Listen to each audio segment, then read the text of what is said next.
നിങ്ങൾക്കറിയായിരുന്നോ കല്യാണം കഴിച്ചാൽ ലക്ഷങ്ങളുടെ ടാക്സ് സേവ് ചെയ്യാൻ പറ്റുമെന്ന്?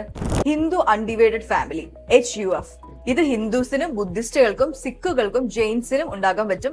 കല്യാണം കഴിഞ്ഞ് നിങ്ങൾക്ക് നിങ്ങളുടെ സ്പൗസിനും ഇത് ഉണ്ടാക്കാൻ പറ്റും. HUF ഒരു സെപ്പറേറ്റ് പേഴ്സൺ ആണ്. അതുകൊണ്ട് തന്നെ ഇതിന് പുതിയ പാൻ കാർഡും ബാങ്ക് അക്കൗണ്ടും ഇതിനു വേണ്ടി സെപ്പറേറ്റ് ടാക്സ് സ്ലാബും ഉണ്ടാകും. പുതിയ ടാക്സ് റെജീം അനുസരിച്ച് basic tax exemption per person 4 lakhs ആണ്. HUF-നും ഈ സെയിം എക്സംഷൻ കിട്ടും സെപ്പറേറ്റ്ലി. സോ ഇപ്പൊ ഒരു വീട്ടില് 3 ടാക്സ് പേഴ്സൺസ് ഉണ്ട്: you, your wife, your HUF. ഇനി എന്തൊക്കെ ഇൻകം HUF അക്കൗണ്ടിലേക്ക് പോകുമെന്ന് ഞാൻ പറയാം.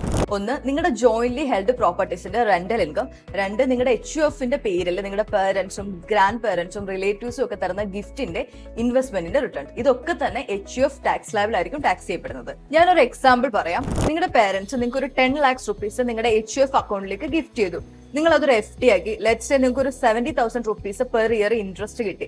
അപ്പൊ അത് നിങ്ങളുടെ HUF-ൽ തന്നെ ടാക്സ് ചെയ്യപ്പെടും. സോ നിങ്ങൾ 30% ടാക്സ് സ്ലാബിലുള്ള ആളാണെന്നുണ്ടെങ്കിൽ അവിടെ തന്നെ നിങ്ങൾക്ക് നല്ലൊരു എമൗണ്ട് ടാക്സ് സേവ് ചെയ്യാൻ പറ്റും. പക്ഷെ വൺ റൂൾ, നിങ്ങളുടെ സാലറി ഒരു കാരണവശാലും HUF അക്കൗണ്ടിലേക്ക് ക്രെഡിറ്റ് ചെയ്യാൻ പാടില്ല. HUF അസറ്റിന്റെ ഇൻകം മാത്രമേ കൗണ്ട് ചെയ്യപ്പെടൂ. HUF അക്കൗണ്ട് സെറ്റപ്പ് ചെയ്യാൻ വളരെ ഈസിയാണ്. ഒരു HUF ഡീഡ്, ഒരു പാൻ കാർഡ്, ഒരു ബാങ്ക് അക്കൗണ്ട്, ഇത്ര മാത്രം മതി. ഇതിന് വേറെ ഗവൺമെന്റ് അപ്രൂവൽ ഒന്നും വേണ്ട. വീഡിയോ ഒന്ന് പോസ്റ്റ് ചെയ്തിട്ട് ഞാൻ ഇവിടെ കൊടുത്തിരിക്കുന്ന ഈ ഫോട്ടോ ഒന്ന് നോക്കുക ഫോർ ഡീറ്റെയിൽഡ് എക്സ്പ്ലനേഷൻ. മിക്ക ഫാമിലീസും ഇത് ഇതുവരെ ചെയ്തിട്ടില്ല. ഇത് കോംപ്ലിക്കേറ്റഡ് ആയതുകൊണ്ടല്ല, അവർക്ക് ഇതിനെപ്പറ്റി അറിയാത്തതുകൊണ്ടാണ്. ഇത് ഇപ്പൊ തന്നെ എന്തായാലും നിങ്ങളുടെ സ്പൗസിന് അയച്ചു കൊടുക്കുക. And follow grow Malayalam for more.